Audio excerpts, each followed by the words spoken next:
into the cloud.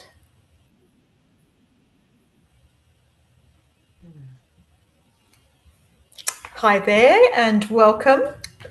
So excited about today's interview. It's called The Return of the Feminine, Embodiment, Energy and Erotic Aliveness. And I have with me Allison Pagano. Thank you so much for being here, Allison. It's absolutely awesome to have you to talk about this subject. I've been so excited about this. Yeah, thank you so much, Lisa. I'm so honored to be part of the message that you're sharing, and I'm really looking forward to seeing what arises here. Beautiful, thank you. So I'd love to just introduce you and share your beautiful bio. Your work is so powerful and potent and healing for not only the embodiment process, but also that idea that we all as women carry erotic energy. And that erotic Mm, energy never does actually expire. Till the day we die, we're carrying erotic energy. And mm, your work is so incredible at keeping the aliveness of that life force or eros or whatever we'd like to name it, mm, chi, prana. And given your background, so your bio, so Allison is a dancer, former professor and performer with 25 years in the healing arts. And I'd also add many lifetimes probably as a healer. Her work centres on a mm. simple truth that the body is not just something we carry around, it is an intelligent guiding system. So I am so down for that. She has spent Mm. her career exploring how people heal with and through movement, as well as understanding how energy and quantum healing can combine with dance to provide transformative experiences for performers, audiences, clients, and students.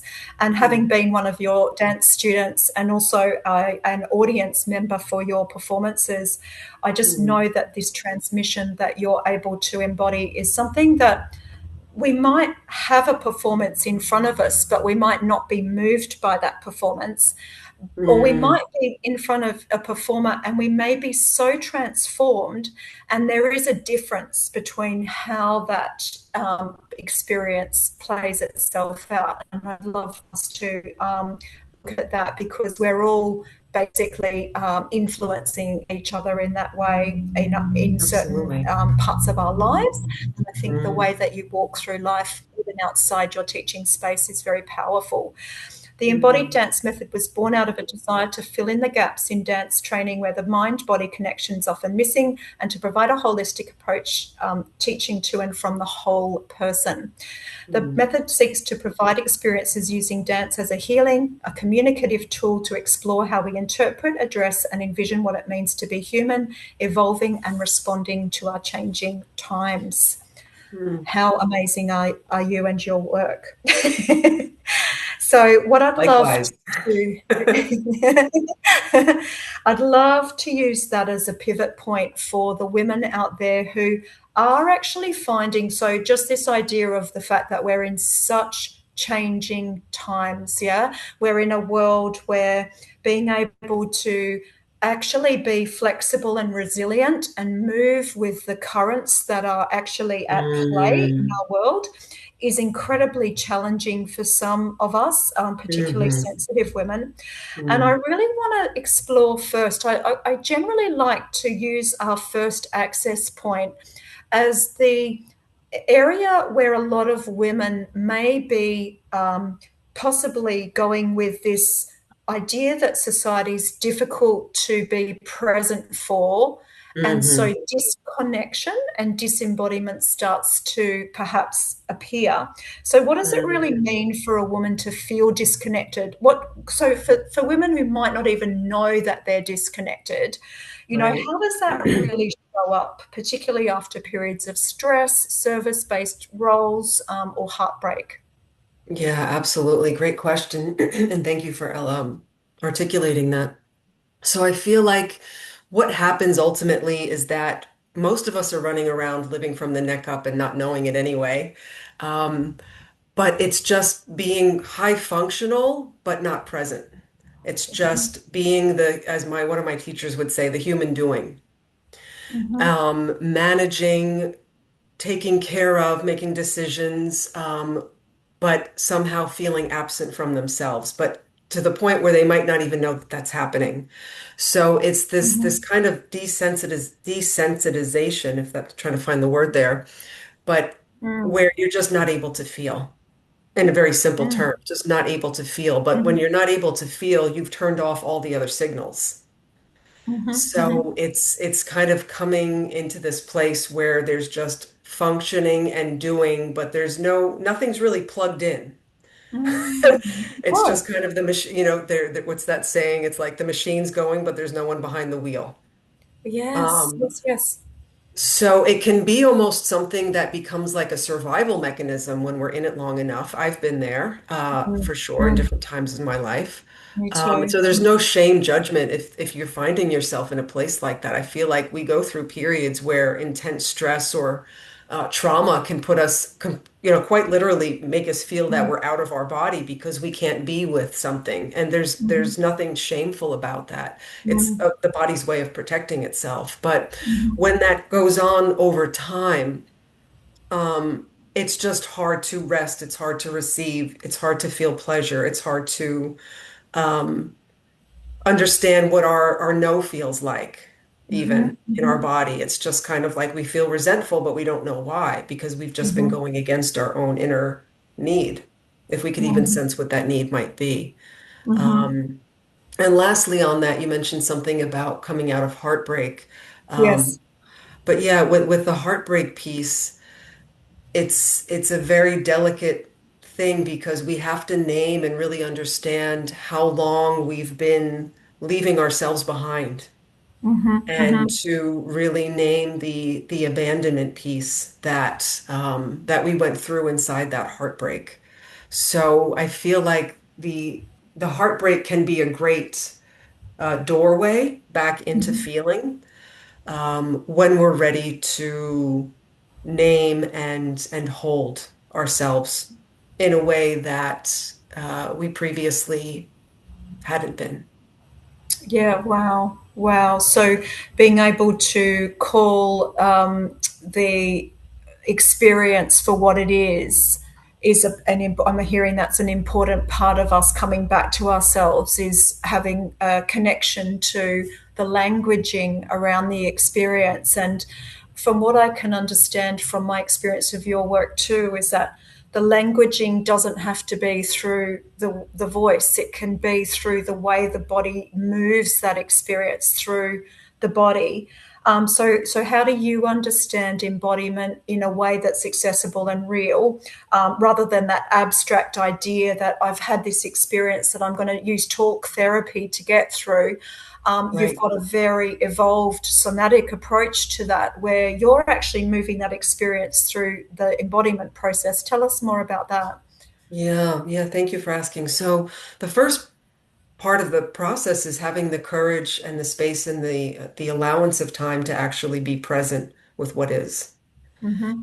And it sounds overly simple, but Mm. you would be shocked at how many people have a hard time with that first step Mm-hmm. Mm-hmm. of just coming back, placing a hand on the heart and going, what's actually here right now?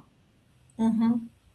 Oh, this is happening for me. My breath Mm-hmm. is a little bit shallow, and I can sense that there's this anxiety in my belly. And if I feel into the anxiety in my belly, it's from that thing that my husband said to me earlier this morning that brought me into this other place. And I realize I'm worried about the kids doing that. And just sometimes even going, just acknowledging what's present and true. And it doesn't always have to be something that feels heavy or stressful, but it can be Yeah. also beautiful. Like I'm noticing in this moment, I'm looking out the window and that little butterfly just landed on the branch, and how beautiful to have observed that, but coming into the present and acknowledging what's here. Mm-hmm. Mm-hmm. Yeah, beautiful. The first step, and I want to say social media on the other side of it is the antithesis of this, right? Mm-hmm. Because it's constantly pulling us out and putting us into distraction. And it's like Yes. scrolling has become this disembodiment practice in a way, right? And we all do it because Yes. it's just this psychological thing we've gotten wrapped Yes. into. But just to understand the opposite, if you wanted to understand.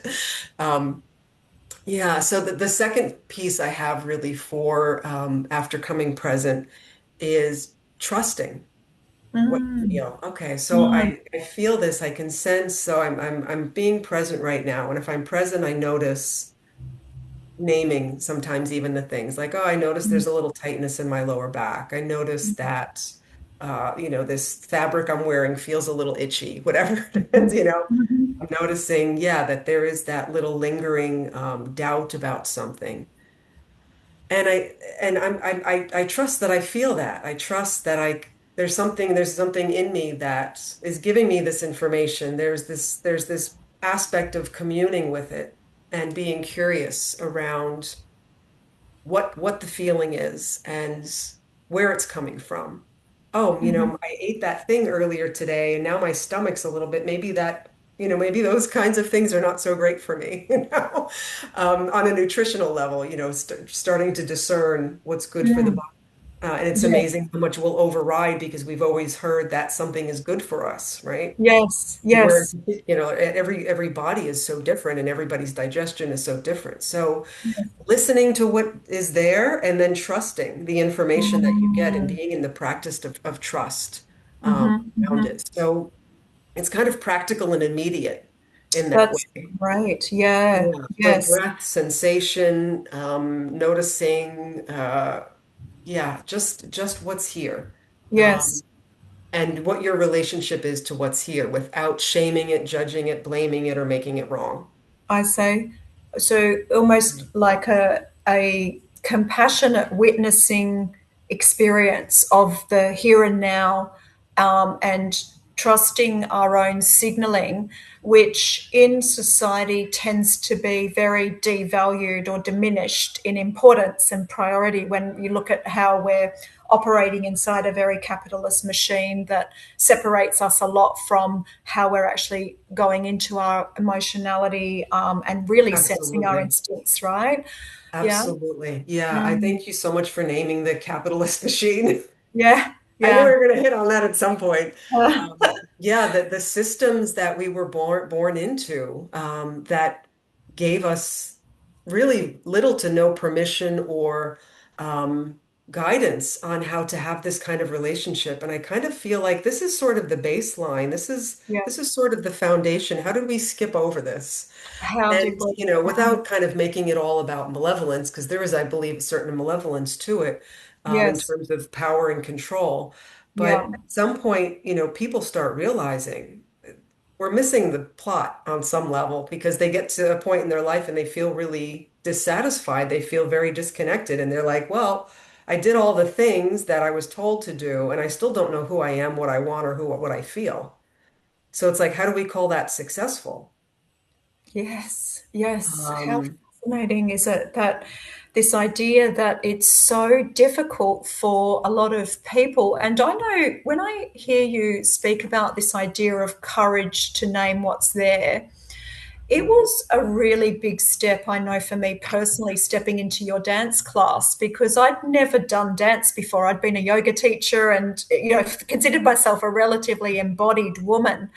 But to mm, go into my body in the way that dance requires really mm, was a big quantum leap for me in deepening a sense of embodiment because I've always thought I've got two left feet. I feel that, mm, there was a lot of risk of humiliation and shame, but you yeah. created a very safe place for me to explore a lot of the what was present for me that I might not have been able to do in any other way. So, what are Mm, some? I know you've mentioned some really simple things. I'm sure you've got more. Some simple ways that women can start putting that courage and mm.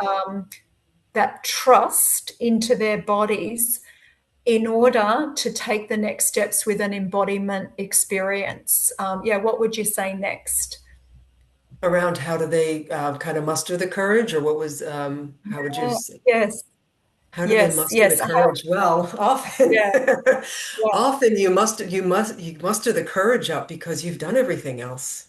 I say, It yeah, normally comes, unfortunately, like most things in life, to make great change or to do the different thing, you almost have to feel, unfortunately, not for all people. Some people it comes as Mm, a curiosity, but some other people it mm, has to come like a knock on some level of being hit mhm, really hard. And I know I've had to make a lot of mhm, changes when I've hit some bottom points as well. But you, mhm, first, a mhm. lot of people, you hit the end of a road and you say, well, I've done the full capacity of this thing.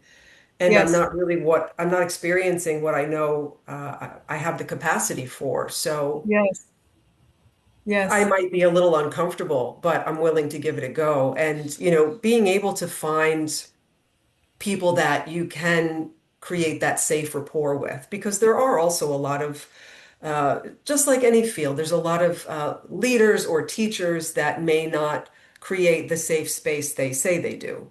Um, yes, and I'm not speaking of anyone in particular. I'm just thinking from what a lot of people have shared with me over the years.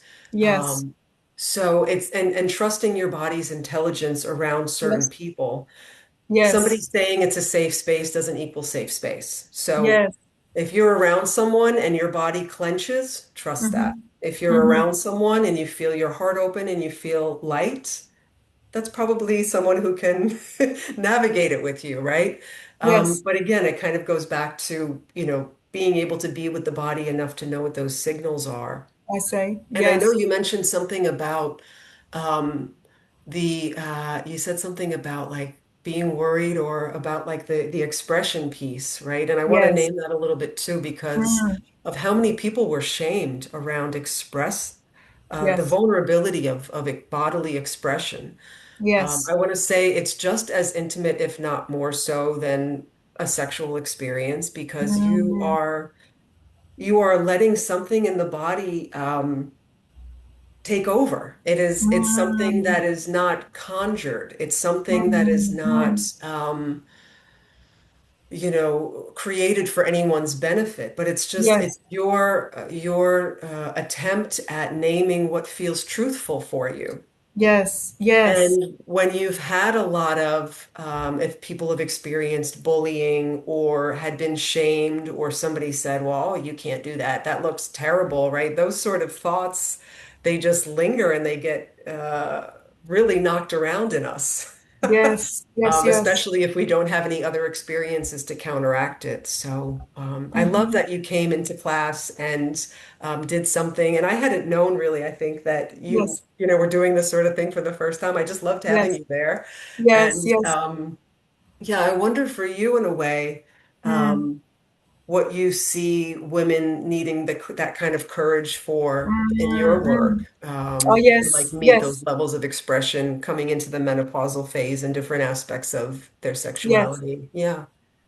Yeah, thanks for asking that because I do agree with you that it's such a vulnerable, intimate thing to have a conversation with our bodies, and then to also share that conversation with someone else, either in a dance class or in a therapeutic setting, or however that embodiment experience, however we show up in our bodies as females in particular, we tend to either come up against this idea of being objectified by the Mhm. eros, Right. or forced to dissociate from it because it carries a charge for a lot of women around don't move or express yourself out of turn or out of your comfort zone. And I guess Mm. what I experienced in I will totally attest to what you said, Alison, about when you reach a breaking point in your life, which is where I was when I came to your class. Mm. You're actually willing to try anything that you might not have tried before. So sometimes we get to that point. And I guess I Mm. was definitely curious about that if I'd perhaps been guided sooner to the process itself, could that have saved me? A part of the collapse that we go through in midlife, where a lot of our hormonal reconfiguration is also very confusing and disorientating. And yet at the same Mm, time, what's really happening is the true north is emerging from the chaos. So there's a part of us as women that are being guided to the true north, or our purposeful life, our best expression, however you want to call that potentiality that lies in us. It's not mm. always a comfortable, graceful spiral like you see in the beautiful yoga, books around Kundalini No, rising. no, It's often definitely not. There's incredibly a lot right? more other lines at play. Yeah.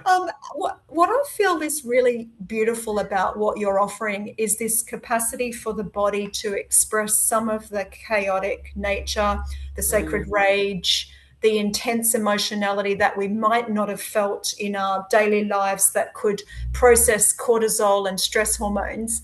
But right. you're offering a resourceful way to channel energy that hasn't got Mm, anywhere else to go, and it's so right. used to being trapped inside the cerebral mechanisms that we're kind of conditioned into. Mm. What made you want to move your body? Like, were you Oh, moving from a young absolutely. Yeah, age? I'm really Yeah, happy to answer this. yeah. I was completely locked inside myself for the Mm, first third of my life. And you may not think mm, about it like this. You might not see me this way now because mm. I don't come across this way, I'm sure. But Yeah. I did not really speak unless spoken to, and that wasn't my family's doing. That came from a very deep level shutdown, and there were some reasons for Mm, that. mm, Um, but I was a stranger in my own body. I was completely unable to express or really connect with a lot of different things.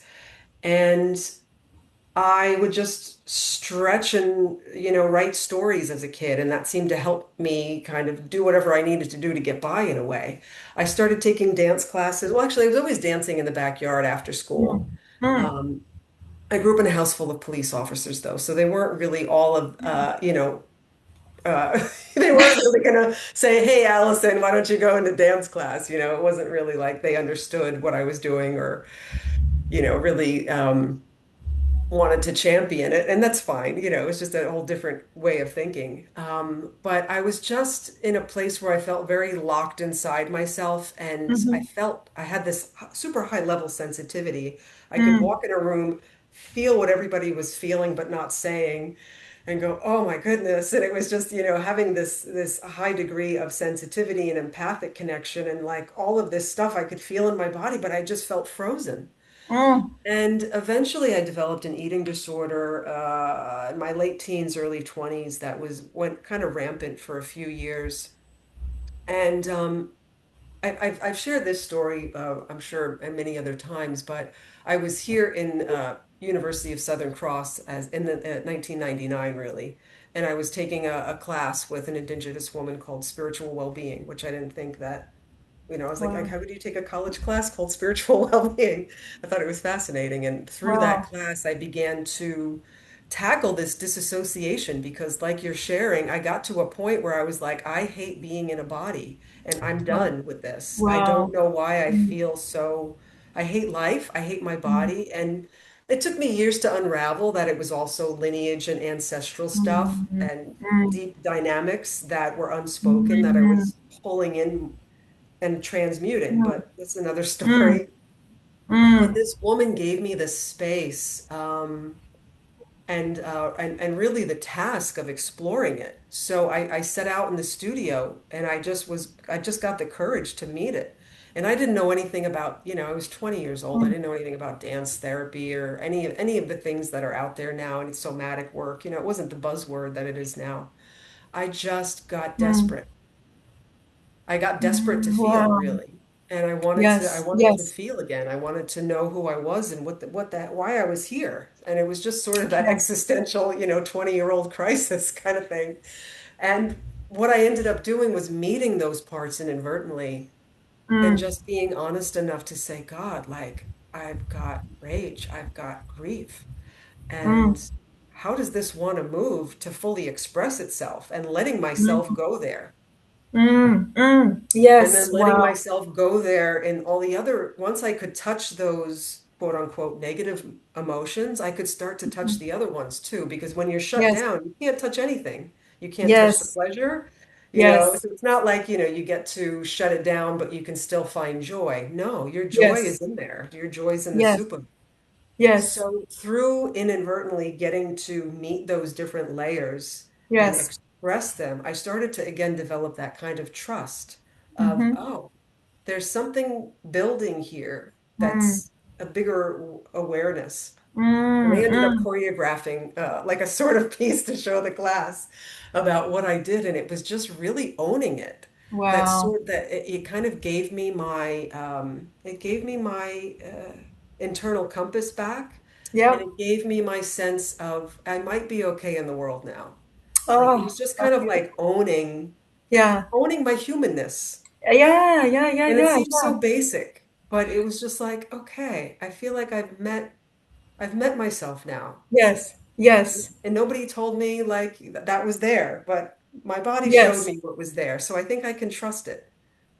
That's And that was really the beautiful. beginning of the work that I teach now. It started back Wow. then. Yeah, Wow, and what an amazing experience, and that beautiful woman's facilitation, being able to create a safe enough space for you to be able to do that as well. And I would have signed up for that unit for sure. And I believe it was, and I have to go meet her at some point, yeah, hopefully, but I believe it was Dr. Judy Atkinson. I have to I'll find see. her. Amazing. Yeah. Yeah, So, yeah. With that being said, what I'm hearing as well is that the activation of, we can call it so many things, and I think I mentioned it at the start of the interview, life force energy, mm, um, prana, chi, whatever. I guess religious codes or languaging you want to use. I often call it the Holy Spirit because I believe it's something that we can access at any time. mhm, It's bringing us to life-giving properties inside ourselves. It's regenerative and replenishing itself. And I'd love mm, to know what that relationship to the embodiment process has looked like as you approach the midlife kind of curve of perimenopause, where the body is reconfiguring itself to a degree with hormonal change. But, right. as women, one of the reasons I guess I really wanted us to speak on this was that a lot of women feel like their desire, libido, Mm, sensuality starts to then shut down again as they cross the midlife bridge. And my right. fascination as a pelvic and sexual health educator is in this idea that it doesn't have to be that way. We can actually keep the embodiment connection really strong through a period Mhm, of time where we probably need it the most in a way, but we're more mm, likely to give it up due to self consciousness, due to energy issues. I'd love to hear right. your thoughts on that. Yeah. On specifically how we kind of take that back or what the journey is like around it.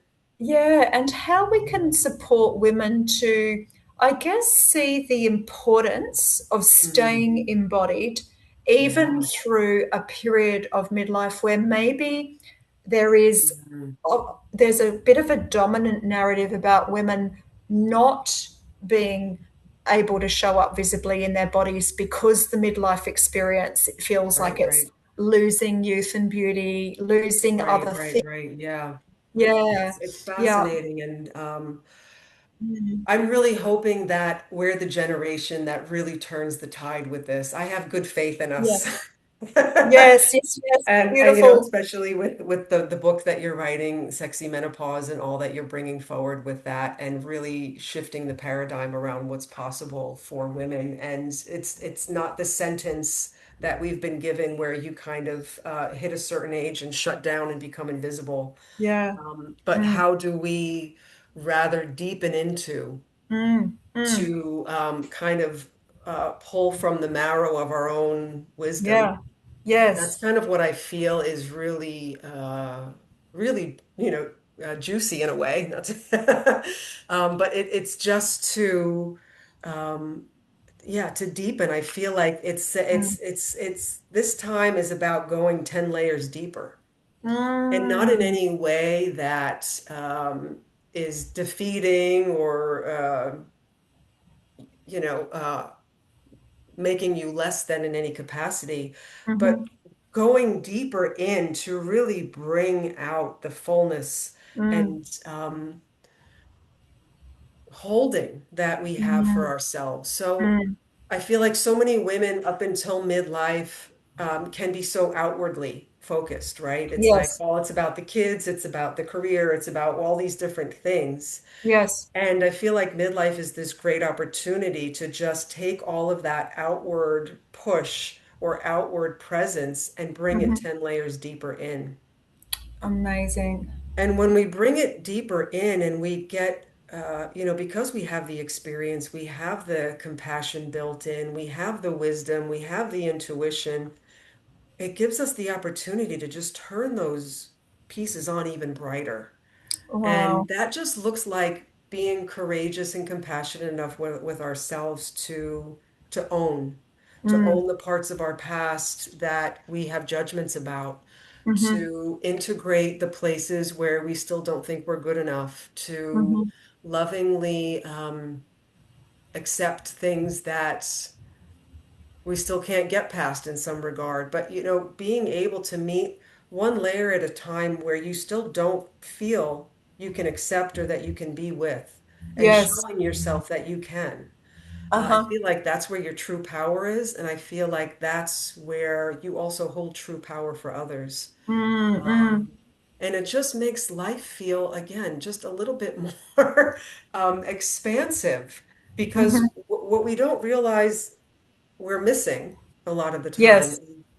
We can kind of keep these things happening peripherally or superficially in a certain way, but we're missing out on all of the good stuff of Yes. when you it's like Yes. you use the word aliveness, and it's like Yeah. when you deepen in tenfold, Yes. your aliveness and the expansion and the magnetism can also Yes. multiply tenfold. So it's almost Yes. like they're a beautiful Yes. mirror for each other. And it's That's so worth it to mm, put yourself in experiences, surround yourself with women who mm, are also curious about that and mm-hmm. also want to investigate the marrow of life and live Mm. from what's available to them because there's such a richness in the wisdom of women. Yes. And I feel like as much as you and I have talked about things in terms of spirituality and that idea of the Magdalene returning and the Yes. Magdalene being kind of the feminine wisdom body, right? This Yes. feminine gnosis, this way of communing Mm. with ourselves, with the earth, with spirit in ways that I think are very unique to women. How do we turn that all Yes. the way up? Because that's the kind of leadership that's actually going to get us Mm. out of or lead us forward from whatever this is Mm. currently. That's what I see. Is like Mm. we Mm. need women's wisdom I turned all the way up. Yes, yes, yes, yes. Beautiful. Thank you for being an ambassador for that. And I absolutely couldn't agree more. And Mm, it also provides a good segue into your other iteration of your work, where mm, your capacity to hold that internal template of aliveness, and also to be a model for the evolution, I guess, of how we support ourselves to be internally resourced in order to mm, then experience true intimacy with a mm, partner. So I think what's mm, also happening on the planet is a lot of women are choosing to be single. And a lot of women are choosing to leave their relationships in midlife. And part of that is because they are no longer prepared to override their discernment about what it is that they're experiencing in an energetic yeah. exchange with a partner, and that a lot of women are choosing to protect that Magdalene energy, or supporting, a more solitary experience of their soul purpose, because being Mm, in a relationship can be highly problematic, dangerous, possibly even take us off course from our purpose. absolutely. I'm really touched by your capacity, Alison, to hold space for a therapeutic process that Mm, enabled I'll call it an unhooking from a very toxic masculine framework or template that I was holding internally, and Mm, a retemplating of the healthy masculine that I think I'd mm, been missing my whole life, if I'm honest, yeah. that Mhm, enabled me to move into a new stage of healing, particularly in relationship to patriarchy, where I'm mm, not feeling like I'm at war with that toxic masculine, and where I'm feeling a lot more confident to go into a world understanding what a healthy masculine looks like. I'm not quite sure mm. what my question there is, other than I would love to hear your thoughts, I guess, on what is it going to take for us to heal the masculine, which is a very wounded energy on our planet, which is bucking up against this shift, I guess, in consciousness. And as Yes, far as I can see absolutely. it, there's a fork in the road. There's two paths we can go down. One Mhm, is where the unhealthy toxic masculine gets so angry that there's more than one woman killed every day in Australia, and it just keeps mm, getting worse, which we keep seeing in the statistics. That's a pathway that we can go down. But there is also a pathway where more and more healthy men are waking up mm, and showing unhealthy or toxic masculinity, what it means to be healthy. And there's more mm, women holding space for that, which is what you do so beautifully. mm. Talk to me about this other idyllic path, and what will it take us to heal Yeah. the masculine? Yeah. Absolutely. And interestingly enough, my husband actually wrote a little something about this morning and posted it. It was funny. He showed me that. I was like, oh, yeah, that's right on par with all the conversations we've been having lately. Because it was all Uh-huh. about, what the work we have to do as men to actually invite in a healthy woman in our Yep. lives. Yep. And Mm. it's very much on par with a lot of the things that, you and I are talking about. But in my Yes. language, it kind of comes back to the first thing that we were talking about, being honest with what we're Mm. feeling, being honest with what Mm. our past is about, being honest about who we are and what we're Mm. bringing. Mm. And I think the masculine, because unfortunately they're a little bit more, I'm going to say, tied in with a lot of the egoic presentation, that Mm. the shame around the masculine is so intense that sometimes it's even harder for them to Mm. meet some of these layers unless they are really pushed by a big crisis, right? Yes. For the masculine to face their own inner shame is a big piece. Yes. But that's one thing I'll say. Yes. Um, but it comes down to the feeling sense around the outer and the internal misogyny that we are, Yep. kind of programmed to be a part of, right? So the inner Mhm. misogyny being, I can't feel, I don't trust, I'm going to disconnect. This Mhm. is not valuable to, intuition is it not Mm. doesn't matter. It doesn't make any Mm. sense, Mm. and just kind of poo-pooing everything that is Mm. of the deeper feminine wisdom body, because we're Yes. kind of, academia tells us to do it, not directly, Yes. but pretty, covertly. And basically any form that is respected has this internal misogyny around Mm. feeling and Mm. wisdom, right? There's Mm. something about it that's just very squashed. So Yes. I think it's really taking both men and women meeting the internal misogyny, I'll call it. I'm going to Yes. talk about this in a couple of layers. Yeah. Something that one of my mentors said recently really resonated with me as well, in terms of women feeling safe inside of a lot of what people are talking about in these polarity circles.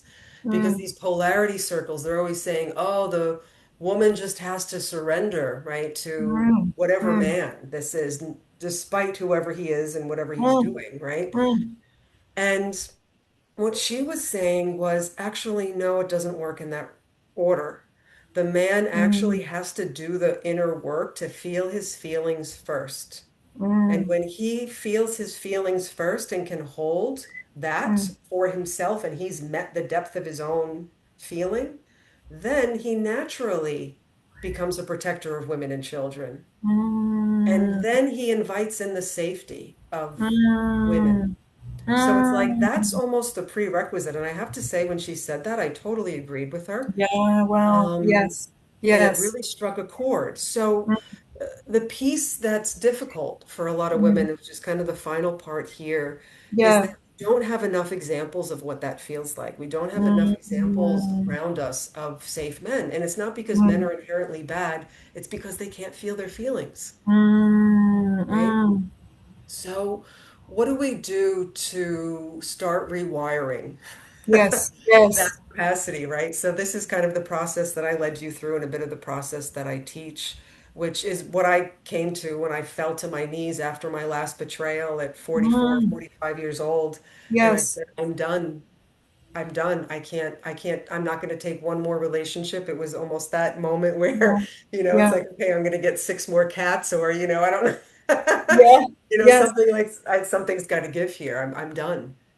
And what I had to come to that was really challenging was to meet the aspect of the holy masculine that I had pushed so far away Mm-hmm. because Mm-hmm. of religious conditioning, because, I grew Mm-hmm. up in a Roman Catholic household that I felt very at odds with, even as a Mm-hmm. child. I was like, that's not my experience of God. I don't know what you're talking about, but the God that I feel in my heart is really different than the one you're talking about, in terms of a lot of this, really violent God and all that. And I was like, I just can't get on board with that. But I ended Yes. up throwing the baby out with the bathwater and saying, well, Yes. there is, there's just this, violent masculine I was handed as a child that's living, outside somewhere and going through all of the whole new age thing and all of the different things that I did that also didn't work Mm, over a few decades, I had to come mm, back and realize that I need to connect with that masculine aspect of God and of or mm, Christ, if you mm, will, to find my safety. Because I mm, think that's the only place I can find it that's actually true. mm, And I mm, had to get knocked for 3 decades before I mm, came to realize that. And I mm. didn't go in through the doorway of religion. I went actually in through the doorway of the feminine Christ, through the Yes. Oceanic lens. Yes. And the Sophianic lens was beautiful and wonderful, but it was also like I had not yet met the masculine.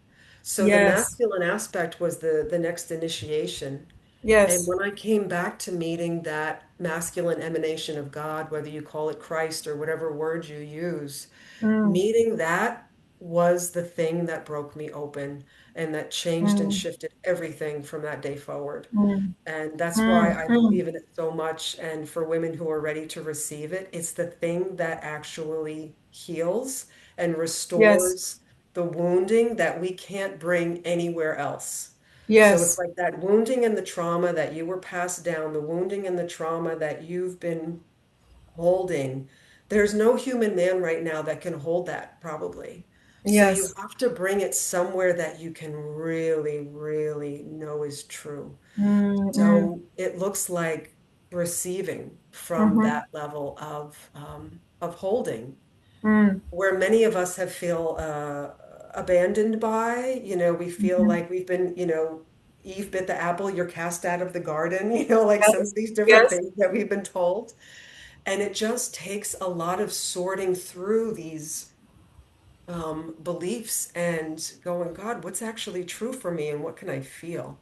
Yes. Um, to come back to receiving that kind of purity and love and holding and safety. Mm. Yeah, so I'll just say that Amen. for now because it's a lot. Yes. Yeah. Oh, look, it's so incredible to hear that language and to have a deep appreciation for savoring that truth and wisdom that you've just shared. And I know that I absolutely could talk to you for hours about this and we'd never run out of things to say. But I also know that people listening to this will be very curious about how to get in contact with you, how to have sessions with you, where to find your work. Mhm. So where would we go to find you? And I'll absolutely include your links in the notes and in the comments section of our posts. But I would love for you to direct us to the best place for people to make contact with your work. Yeah, absolutely. The bigger part of my work outside of the masculine aspect is I lead a global teacher training using dance as a healing art. So my website is Mhm. predominantly geared towards that information, Mhm. and that is embodied-dance.com. For my content, I'm primarily on Facebook and Instagram. Instagram is embodied dot dance. Yes. Facebook is Allison Pagano. And I'm going to be offering this work again in a way that women can receive it. I have the process, it's called Embodied Union. So reach Mhm. out to me if you're interested and say, hey, I want to know more about Embodied Union because I'm going to have that Yes. out and available for people. Um, Yes.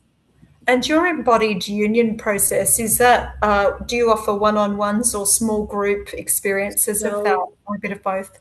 Yeah, so I've done recently a group process that I have the whole process recorded and ready for someone. If See? someone wants to go through it as a course in that regard, they can. If they want to do that and have me as support, they can do both. Incredible. I cannot recommend your mentoring more highly, given that I had a very, very profoundly liberating experience and feel incredibly grateful to you for stepping into a role where the leadership side of this is literally like carving a new pathway through a jungle that is very dense and thick, because you are the first one to go, through that jungle. And I just want to really acknowledge and validate you for that, for Mm, being for your feminine leadership, in mm, that regard. That you're absolutely bringing something very unique and powerful that the world really needs to heal the wounded masculine, and to also bring back some of the joyous mm, wondrousness of women reconnecting to desire and sensuality, to not get to midlife and say, well, I've been broken by men and I no longer wish to partake. it's right. it's a really beautiful thing that you're offering a conscious option, because a lot of women, I think, also feel that they Mm, do not have that option available to them anymore. They've given up hope. And mhm, what you've just spoken to really, I think, supports hope, because where the hope, what I see, the hope has been in the world at large through the process of meeting someone in their physicality. But what mm, you've described is so accessible from a spiritual point of view, that when mm. we retemplate our internal world, we can actually impact the world around us in ways that we can't even conceive of, that provide Absolutely. us with a way of solving some of these dilemmas. That if we're pushing ourselves through the material world, attempting to work on, these aspects without that spiritual guidance, it basically is a really impossible task. So thank you so Absolutely. much for offering that Mm, solution. And yeah. thank Thank you you for so much naming that. for your time today as well. And Mm. yeah, really wish we had longer, but I'll start to wrap things up. Is there anything you would like to say about words of wisdom for any woman traversing the midlife crucible and change, that might actually support her to keep crossing the bridge and stay in her body and in her feminine power? Yeah. I would love to share with any woman who feels like she's crossing the threshold to abandon the things that she's been told what it is and to trust her own experience first and to become, I mean, to sound cliche or silly, but trust herself to become the captain of her own ship. I think it's really the time to cast aside other people's doubts and worries and fears around who we are, who we're becoming, and really turn that volume down and turn the inner volume up. And let the inner volume be so loud that you give yourself permission to be exactly who you want to be and to give yourself the curious courage needed to take unfamiliar steps that are being asked of you so that you can hold more, share more, and give of the things that are most important to you so that you actually can walk away from whatever this lifetime has been for you, knowing that you've fulfilled it fully. Oh, that is just beautiful. Thank you so much, Allison Mhm. Pagano. You are amazing, and it's been such a Mhm. pleasure and an honor to connect with you. Likewise, Thank you. Lisa, I'm so honored to know you, and I'm so proud of you, of all that you are bringing forward and birthing and leading the paradigm shift for. So I'm on board for it, and it's great. So happy to Thank be you. here. Oh, thank you so, so much. Mm.